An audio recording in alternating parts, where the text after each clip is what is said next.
And good evening, folks. Welcome back to UndercoverET. Guys, I'm smiling and I'm laughing because this is going to be a very abnormal show for me. I am going to start off by saying there is some breaking news. A new Tridactyl being has emerged. It's been found. We've got some pictures of it. Female, metal implants as well. Looks really, really interesting. And I'm going to make some comparisons against the images that we see. So we're going to go over that. I'm not going to show any UAP footage today. I know I was going to go over East Texas, Palestine Lake, Tony Franklin. I've got loads of files that come in. Guys, thank you for your emails. They would actually trump what I was going to show because there's some interesting stuff that's come in. Ben over in Melbourne, Chris over in Brisbane. It's all happening in Australia at the moment. I've got stuff from Maggie Walsh as well that's been sat there for a while. So I may as well just do one whole show on Australia coming up in the near future. But I really want to touch on remote viewing today, guys. And I know a lot of people are on the fence with it. I know someone who can remote view. She has a friend who also can do it much better than she can. And I know it's a hard pill to swallow. There are some military officials that have already admitted that they've used these techniques. Whistleblowers have said that these techniques have been used in order to get things done, either to defend the country or, you know, for intelligence purposes. So I know for a fact, if anyone was like, well, if remote viewing was real, we would have everything done, right? Everyone would know everything. No, because not everyone believes in remote viewing for a start, and if they did, they wouldn't know necessarily where to look. So what I'm going to do today, I'm going to tell you a few stories about a lady I've interviewed. We're also going to go over a clip from Courtney Brown, who discusses certain areas which kind of tie in with something that actually some of my guests have said. So I'll touch on that as well. But guys, it's all about connecting the dots. At the end of the day, we're not in the know. We're trying to find out, so we're trying to dig for information. And this could be a very big video for a lot of you. And it could be a massive disappointment as well. What I plan to show today is a transcript of a remote view of Jesus Christ. That's right. They have remote viewed everything worth remote viewing, or at least they're trying to go through a long list of big events, and Jesus Christ was one of those events. I'm going to give you my lowdown before we go through the transcript. I'm going to show you what Courtney Brown's got to say, and I'm going to talk to you about the guest I interviewed, Karen Rickson Thomas, touch on her story, link the connections, we'll go through the transcript, and then I really want to hear what you guys have got to say. So big video on the way, let's get into it. Okay, so truth poll, breaking, new female adult Tridactyl non-human mummy discovered by the Inkari Institute. It appears to have metallic implants in its body. Amazing stuff. Check out these images, guys. Look at that. Whoa. That's crazy. Look at that. 3 massive toes. A 3-toed, elongated head. What is going on? Okay, this is the world that I'm living in, guys. Let me know your thoughts in the comments. That's madness. That is madness. Look at that. 3 fingers as well. Hey, where are these mummies coming from? And why now? Why are they all coming out now, guys? This is madness. Look at that. Well preserved. You can see it's clearly got the human anatomy, you know, spinal cord leading up to a cranium, arms, elbow, and then you just got different digits, man. Digits. Is that the metal implant? One off? I would say the metal implant is right between the eye socket. Tiny mouth as well, guys. Again, we need to note this because the amount of people that have said, yeah, these things are real, and they have, you know, smaller mouths with slightly larger heads. If you listen to the Joe Rogan podcast, he said he had a dream, right? A vivid dream, but it was more like reality for him in the moment. And he said that he saw these beings with slightly larger heads, bigger eyes, not massive, but definitely bigger than ours, but very small mouths. Mate, of course, anyone could say that stuff, but when you start getting a lot of people saying the same stuff, it starts to mount up. Is there something in it? Well, people are finding mummies, and yeah, Guys, it's starting to look more and more like we've never been alone. We aren't alone now, and something is being hidden from us. Thank you very much, Truth Poll. If you haven't already, please give Truth Poll a follow. It's doing really well on X, providing really good information as well, and that's what we need, guys. We need good information. Okay, moving on. All right, guys, so if you haven't already, get into Watch Mojo, hit the subscribe button, show some support. They work with a multitude of different platforms, Farsight being one of them, and I suggest you guys get in the know and hold them to account as well, which I'll be doing, because just like Stephen Greer, this guy, Courtney Brown, has also been saying that something's coming. It's coming by 2027. Guys, it's December 2025. These guys said it will be apparent by 2026, and the whole world will know for sure by 2027. Well, the time is ticking. The time is ticking, and if it doesn't come to fruition, we have to hold them to account, okay? Because what these guys do and say, some people out there will make massive decisions, okay? Just like what's happening in the UK right now with this crazy budget, okay? They've lied about the budget. People, businesses, families have made decisions based on the lie, and then they found out it's a lie. Okay, it's not going to go well for these people down in the UK. I promise you that. But we need to figure out if this is real, and we need to figure out fast, because there are a lot of things, a lot of unanswered questions that we have that humanity has the right to know. Let's listen to what Courtney Brown's got to say. We're doing a thing later on where I'm going to be taking, for example, the Rendlesham. We're releasing a project on Rendlesham, and I'm going to be comparing it to the Phoenix Lights. We have also done like Area 51, and we also did a project on Pine Gap. Those are two. Pine Gap is in Australia. It's an area. It's like an Area 51 thing, but it's in Australia, and we have done the project on Area 51. So those are the two most secret bases on the planet Earth. And the question is, well, what's the difference between them? Well, compare and contrast them. What's going on between those two things? You take the two transcripts from each one of those, upload them in one. It's a very simple upload. You can upload up to 10 at a time.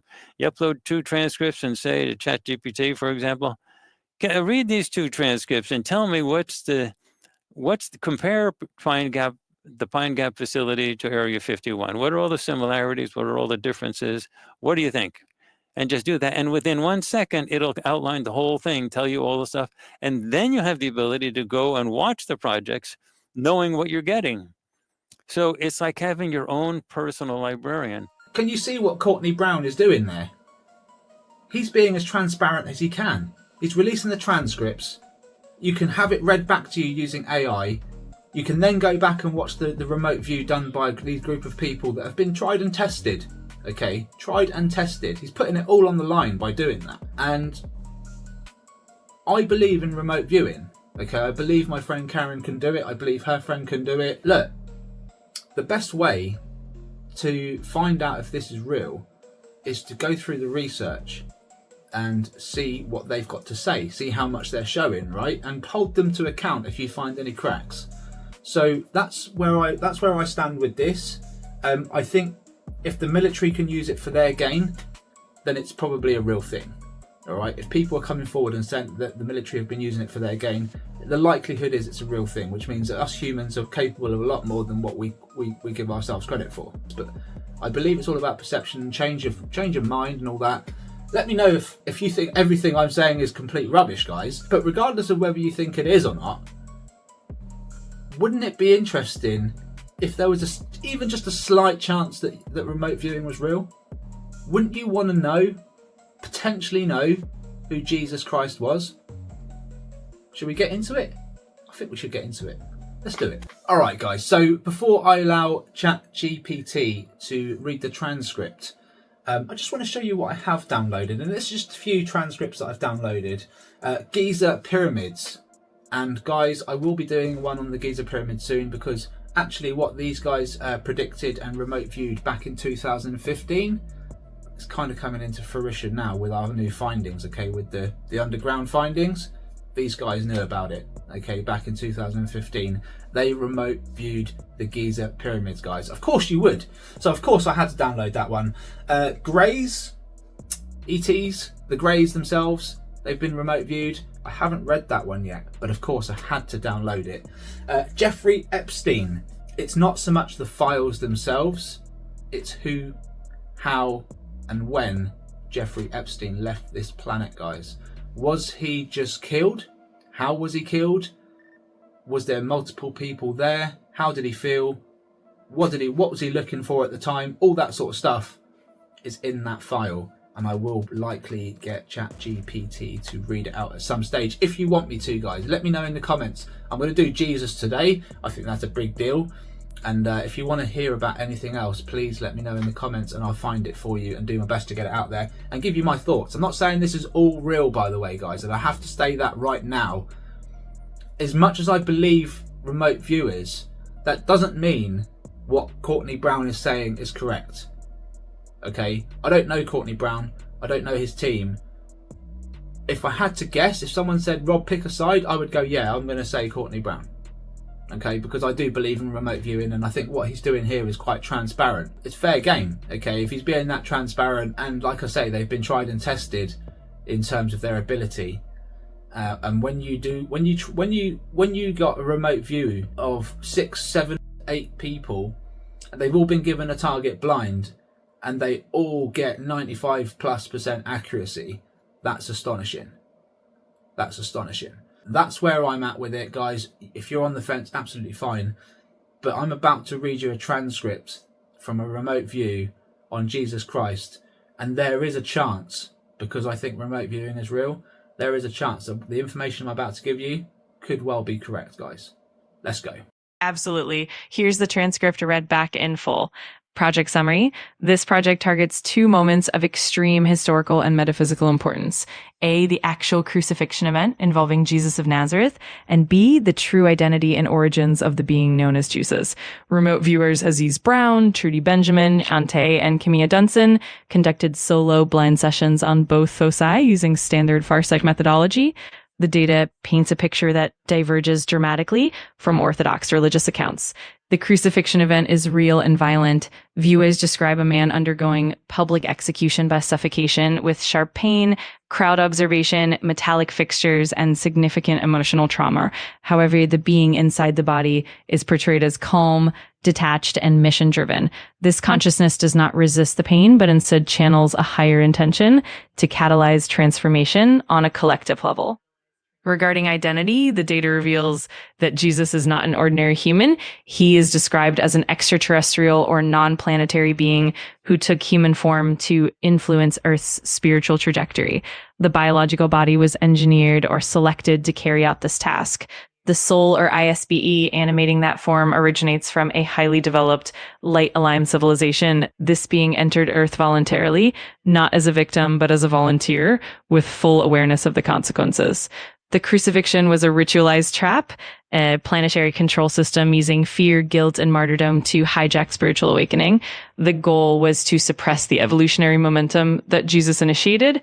Despite the brutality, the data suggests that Jesus succeeded. His post-death state involves liberation, reconnecting with a non-local collective, and the continued operation of his original mission from beyond the body. This project joins others such as the Muhammad and Buddha projects in documenting ET intervention in human spiritual history. It reveals Jesus not as a solitary divine anomaly, but as part of a broader cosmic effort to uplift Earth from within. So, Jesus was an ET, according to the remote viewers, and he came on the planet dressed up as a human being, to deliver a mission which he knew the consequences of. And the reason why apparently he knew the consequences of his mission, guys, is because everyone who defied the law, defied the leaders back then, were crucified. It was done publicly to deter anyone from trying to push back. Okay, they wanted to keep hold of the control, and the way they did it was through crucifixion. Nowadays, they just tighten up on the laws. Okay, so in the UK, you can't say nothing apparently here. It's like I've woken up and it's a different country all of a sudden. That's how things have evolved. 20 years ago, it was acceptable to give your kid a slap around the back of the bum if they were naughty. Now, if you did that, you would be facing some kind of an allegation, probably a criminal charge. And that's the difference. Now, I'm not saying it's right or wrong. I'm just saying that's how times have changed. And This is potentially real, guys. You know, I've always actually believed that for one reason, and it's not mentioned here. Or at least it's not, I haven't come across that information yet. But his mum, Mary, okay, it was meant to be a virgin birth. And the moment I heard that, even at a young age, I went, yeah, she was impregnated by an ET. I don't know why I said that, but I just came to the conclusion the woman was either raped and she didn't want to admit it, and it's a child of a man that she didn't really want to admit had raped her, which I would understand to a degree. Like, it's quite shameful to admit, right? But at the same time, nowadays, and this is again part of change, it would be seen as quite a strong thing to admit if something's happened to you, because A, you can talk about it, B, you've experienced it, and C, hopefully you want to help someone who's just hiding those feelings away. So this is where we've evolved, okay? And that, I think it's a good thing that people do talk about that stuff. But way back then, it may have been well hidden, okay? But also because we know that extraterrestrials exist, abductions likely exist, impregnating women in their sleep, abducting them and impregnating them. This is a reoccurring story that keeps happening around the world, guys. And what I'm saying is, way back then, when AI was so advanced and we were so not, how do we know what we were looking at? How do we know whether we're being manipulated? How do we know whether Jesus was not born out of that process that Mary may have gone through? Okay, you've read the Bible, guys, at least the Bible that's portrayed here, okay? The three kings, they followed the brightest star in the sky, and they found Mary giving birth to baby Jesus in a stable. That's what they tell us. That's literally what they tell the children at school, at least in my year, right? In my day. And I've always said, look, the perception of people back then, that bright star that they chose to follow because it looked different from the rest was likely a UAP, you know? And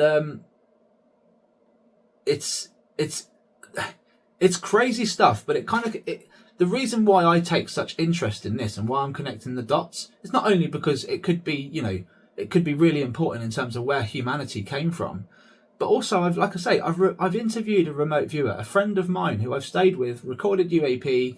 She told me to create the channel. She said she was going to capture me a UFO for the channel. She did exactly that and more. And she's done it twice in a row now. Only the last time I was stood side by side with her. She captured what she captured. I was absolutely amazed. And she tells me that she can remote view and her friend can do it even better, okay? And so I encourage you to check out the interview. It's a 3-part interview I did with Karen. And the whole story, the whole thing. The first interview, I wasn't going to make it because I was suffering with IBS. I calls her up. I'm stood right here. I'm like gripping onto my stomach. I'm like, Karen, I'm sorry, I can't make it tomorrow. I'm suffering with IBS. I'm on day 4. She went, screw that, Rob. Pulled out her tuning forks, gave me some Reiki down the phone, reset my chakras, my frequencies down the phone. And within 20 seconds, my pain had gone. And you can bet your ass I went down there and interviewed her. I had so much to talk about. I had to go back. And you can watch the interviews. It's a 3-part interview. Karen Rickson Thomas, she had a walk-in, and this is where I'm connecting the dots now, guys, okay? Karen claims she had a walk-in when she was 39 years old. So what a walk-in is, it's a pre-agreement before you're born into this planet, okay? And she had a pre-agreement that another soul or another entity would take over her body at some stage to carry out what she needed to do, right? Sounds crazy. I was really on the fence with her stories up until she captured what she captured and sent it in, and then she done it again, you know, and invited me up there, you know. Like I say, it was pre-agreed, okay, and pre-agreed means that her mother was always going to have a child, right? And now I don't know the ins and outs of how that was. I mean, we can all assume that it was done the normal way, right? But in Jesus's case, he had a mission, a real mission. And from what the remote viewers are saying, because he had a mission, he was planned to come down. He knew the outcome. He knew he was going to get crucified, guys, because that's how they dealt with people that were pushing back. So he did it knowing, according to the remote viewers, okay? It's crazy stuff. It really is crazy stuff. And look, guys, it's something to think about. I'm not saying with 100% certainty. This just ties in with what I believe. It just ties in with my belief. Can I prove that ETs exist? Nearly. We've had evidence of these things inside craft that I'm saying are the pilots, okay? Because the evidence is overwhelming, it just backs up everything that we're seeing and everything that's coming out from these remote viewers, right? But it is crunch time. It is crunch time. December 2025. We're coming up to 2026. They said most of the world will know by 2026. It will be apparent to the rest, and disclosure will be here by 2027 fully. Okay, something's going on. It's got to be. For them to be bringing this up, something has got to be going on. What's going on in space right now is anyone's business, okay? We've only been told what we're being told. There are some strange anomalies around 3i Atlas still. Very, very strange, okay? I suggest you guys get onto Stefan Burns' channel for the updates. And obviously I'll keep you updated if anything really, really big changes. Look, people are saying that there's anomalies, there's this, there's that. There's a lot going on. I'm just waiting for that one important definitive breaking news now regarding 3i Atlas. I'm not going to keep reporting on it until we get real defined. This is it. Here's a picture. You can see the shape of it. That's what I'm waiting on now. Honestly, your evidence trumps all of that stuff because your evidence is clear, it's current, and even Beatrice Villarreal, she watched your clip, Chris Carncross. I sent it to her at just gone midnight my time, so it would have been like 1 o'clock in the morning her time. She was having kittens over that clear capture because she's not used to getting current stuff. She's not. And hopefully, with our help, we can provide scientists like Beatrice, who's about to open a project next year, which will be revolving around UAP evidence from people like you, me and others. As long as we know you're credible, I'm happy to accept your evidence and pass it on. And that's exactly what we're going to try and do. So again, the same message today will be the same message tomorrow. Record the skies, keep your heads on your shoulders, get it into me. Even if you capture something really compelling, guys, I know what it does to the system. I know what kind of a shock it is. And regardless of whether you believe or not, it does change you when you actually see something for yourself. So that's what we encourage, because if you see something for yourself, your perception, your consciousness will actually change within, and that's what makes the difference, guys. Guys, I'll leave it there. Thank you so much. I hope you enjoyed that one. Let me know in the comments if you do want to hear about those other files, and there's a lot more that I can download. It's open to the public, guys. Watch Mojo, subscribe to him, get involved with Farsight as well, and hold them to account, okay? Again, I'm going to stress, I'm not saying it's 100%, it's just what I believe based on the evidence that I'm seeing and the fact that I believe remote viewing is real. You've got to get past that first before you can look at all the information and take it seriously, right? Or you've got to capture something special. Thank you so much. Take care. All the best. And I'll see you on the next one. Bye-bye for now.